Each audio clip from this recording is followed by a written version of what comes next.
변방 목사의 아침 묵상 2025년 7월 11일 금요일 아침입니다. 오늘은 레위기 23장 15절로 22절 말씀을 통해서 누룩도 품으시는 하나님, 이런 제목으로 말씀 묵상의 은혜를 나누겠습니다. 오늘은 김성일 목사님을 모시고 성령 축제를 금요 세미나로 진행하면서 상반기 사역에 마감을 하고 있습니다. 무더위에도 힘써 후배들을 살리기 위해 헌신하시는 목사님께 진심으로 감사를 드립니다. 아울러 열정으로 무더위에도 달려와 성령 충만을 사모하시는 모두를 주의 이름으로 축복합니다. 개인적으로는 중보기도 리더 모임이 있습니다. 배우는 사람을 가르치는 사람으로 세워가는 시간입니다. 더 디테일한 가르침이 되어야 하기에 주님 앞에 엎드릴 수밖에 없습니다. 소중한 세움의 자리에 성령 하나님의 조명과 코칭이 있어 행복한 시간이 되기를 기도합니다. 이날 주님 어떤 말씀으로 인도하실까? 오늘 본문은 이스라엘 백성들이 초실절을 드린 날로부터 7주, 49일이 지난, 그래서 50일째 되는 날에 77절을 지키라는 명령입니다. 이를 오순절이라고도 부르죠. 50일이 됐다 그래서 오순절 이렇게 하는데, 오늘 15, 16절입니다. 이 안식일 이튿날 곧 너희가 요제로 곡식단을 가져온 날부터 세워서 7 안식일의 수요를 채우고 7 안식일 이튿날까지 합하여 50일을 계수하여 새 소제를 여호와께 드리라. 그러니까 49일이 지난 77이 49, 49일이 지난 50일째 그렇게 해서 그날 새 소제를 드려라 이렇게 말씀하고 있습니다. 첫 이삭을 드린 후에 50일째 되는 날에 새로운 곡식의 제물을 하나님께 드리라는 것입니다. 첫 이삭을 드림은 보리추수를 감사하는 것이고 새 이삭을 드리라는 것은 이 77절은 밀추수의 절기로 하나님께서 땅의 소산을 허락하신 것에 대한 감사를 말하는 것입니다. 이 77절에는 소제, 번제, 속제제, 화목제를 드리게 되는데 5대 제사 중에 속건제를 제외한 모든 제사를 다 드리죠. 여기서 살펴야 할 것은 개인이 이것을 다 드리는 것은 아닙니다. 각 가정은 자기 밭의 첫 수확물과 누룩 있는 떡을 드리게 되지요. 그리고 공동체 전체로 소제, 번제, 속제제, 화목제를 드리도록 이렇게 한 것입니다. 이것을 개인과 공동체 전부를 포함해서 이 제사에 어느 정도의 비용이 들어갔을까 궁금해서 찾아보니까 총 가구 수를 한 20만 가구다 생각하면 장정만 60만이었으니까 그걸 추산해서 20만 가구로 생각했을 때 77절을 지내는 이 비용이 한 70억에서 80억 정도, 오늘의 가치로 보면 그 정도의 비용이 들었을 것이다 추산이 됩니다. 그런데 이 77절에 몇 가지 특이점이 있습니다. 먼저는 다른 제사와 달리 누룩을 넣은 떡을 소제로 드리게 한 것입니다. 속제가 중심이 아니라 기쁨과 감사의 축제임을 강조하는 의도 같지요. 17절에 너희의 처소에서 10분의 2 에바로 만든 떡 2개를 가져다가 흔들지니 이는 고운 가루에 누룩을 넣어서 구운 것이요 이는 첫 요제로 여호와께 드리는 것이며, 중요한 표현은 누룩을 넣은 것으로 드렸다. 그러니까 첫 번째 특이한 점은 이 소제의 그 제물 속에 누룩을 넣은 떡을 허용했다. 이것이 첫 번째로 중요한 부분입니다. 두 번째 특이점은 사회적 약자를 배려하는 명령이 담겨져 있다는 거죠. 22절에 너희 땅에 곡물을 벨 때에 밭 모퉁이까지 다 베지 말며 떨어진 것을 줍지 말고 그것을 가난한 자와 거류민을 위하여 남겨두라. 나는 너희 하나님 여호와이니라. 추수의 기쁨이 사회적 약자에게도 동일하게 배려되어야 함을 가르치신 겁니다. 삶에는 어쩔 수 없는 약자들이 존재하지요. 죄로 타락한 세상이기 때문에 어쩔 수 없이 약자가 되어 살아가는 사람들을 하나님은 적극적으로 이 추수의 기쁨에 그들도 동참될 수 있도록 이런 배려를 법으로 규정해서 알려주고 있는 것입니다. 그 다음에 이것은 앞에 초실절하고도 동일한 모습이지만 성회로 하여 어떤 노동도 하지 말라. 21절에 이날에 너희는 너희 중에 성회를 공포하고 어떤 노동도 하지 말지니 너희가 그 거주하는 각처에서 대대로 지킬 영원한 규례니라. 이것은 앞에서 설명했으니까 넘어가려고 합니다.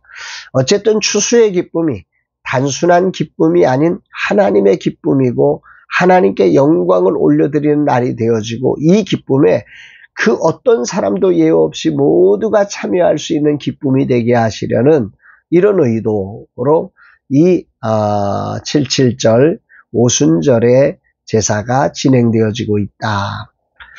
왜냐하면 이 소출 자체가 주권이 하나님께 있음을 이 예배를 통해서 고백되어지고 그 하나님의 주권적인 하나님의 마음이 무엇이냐면 그 누구도 여기에 예외가 있을 수 없어 모두가 포함되는 예배가 되게 하시려고 이런 배려를 하신 것 같습니다. 또한 77절은 유대 전통에서 출애굽 후 50일째 되는 날이 모세가 시내산에서 율법을 받은 날입니다. 그래서 이 유대 전통은 이것을 연결시켜서 생각을 하는 거죠. 그래서 단순한 농업 축제를 넘어서 오늘 우리들에게 하나님이 주셨던 언약이 성취되고 새로운 시작을 이루어가는 거룩한 상징으로 이 77절을 오순절 이것과 연결시켜서 생각하는 것 같습니다. 특별히 사도행전 2장의 오순절 성령 강림 사건과도 연결된다고 하는 것 우리가 기억해 두면 좋을 것 같습니다. 어쨌든 오순절에 제자들에게 성령이 임하고 초대교회가 탄생되었지 않습니까? 이것은 하나님이 인간의 마음에 율법을 세우고 새기고 공동체를 세우시는 새 언약의 실현이 되었던 것과 연관해서 이것이 바로 교회를 탄생하게 하는 신약시대의 이것에 하나님의 예표가 되는 사건으로 그렇게 이해를 한 것 같습니다. 시기의 공통점을 가지고 율법을 받은 새로운 날의 시작, 성령을 통한 교회의 시작으로 이 두 가지를 매칭시켜서 예표로 해석한 것입니다. 오늘 이 말씀은 내게 어떤 의미가 있을까? 초실절을 통해 새로운 시작을 알렸다면 77절은 그 새로운 시작이 구체적으로 성취를 누리는 감사의 절기다. 이렇게 정리를 할 수 있고요. 이 말씀 중에 특별히 저에게 가장 울림을 주는 것은 누룩을 넣어서 구운 떡을 소재로 드렸다는 겁니다. 구약의 다른 제사에는 누룩은 부패와 죄의 상징으로 제사 제물에 엄격하게 금지되었던 거지요. 이런 제사의 본질이 순전함과 거룩함, 흠없는 것이었는데 그 누룩은 왠지 죄와 또 부패의 상징이었기 때문에 들어갈 수가 없었던 것이요. 그런데 이 77절에는 이 77절의 소재에서만큼은 누룩을 넣어 구운 떡으로 드리게 허용하셨습니다. 이것은 77절의 의미가 온전한 감사와 축제를 누리도록 하는 그 축제의 기쁨을 누릴 수 있도록 허용하신 것이고 인간들의 삶의 일상을 우리 하나님께서 어느 정도로 배려하시는지를 보게 하는 아주 아름다운 장면이라는 생각이 듭니다.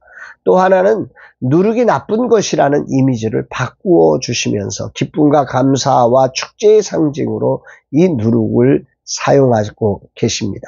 하나님 나라는 흙과 백으로 나누어지는 나라가 아닙니다.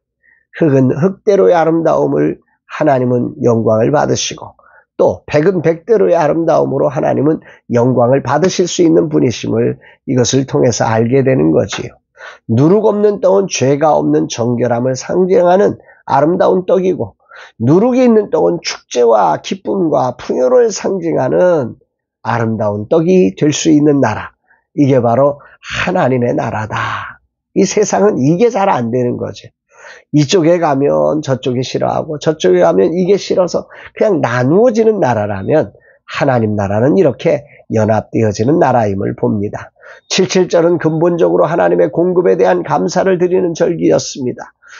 삶과 공동체의 충만함을 누리면서 사회적인 통합을 이루는 새로운 시대의 예표가 되고 있는 절기, 이게 77절이었다. 이렇게 생각이 됩니다.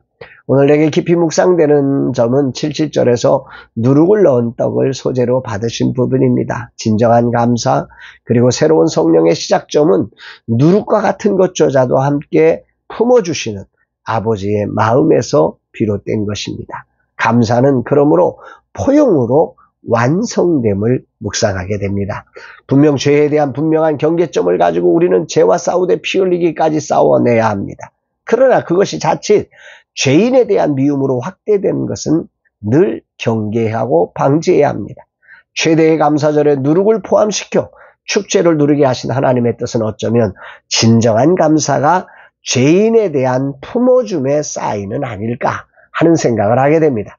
사회적 약자에게도 감사의 기쁨이 가도록 배려하심처럼 죄인들을 향한 배려의 마음도 함께 담겨지는 것, 그것이 진정한 감사가 아닐까 하는 합리적 추론을 해봅니다.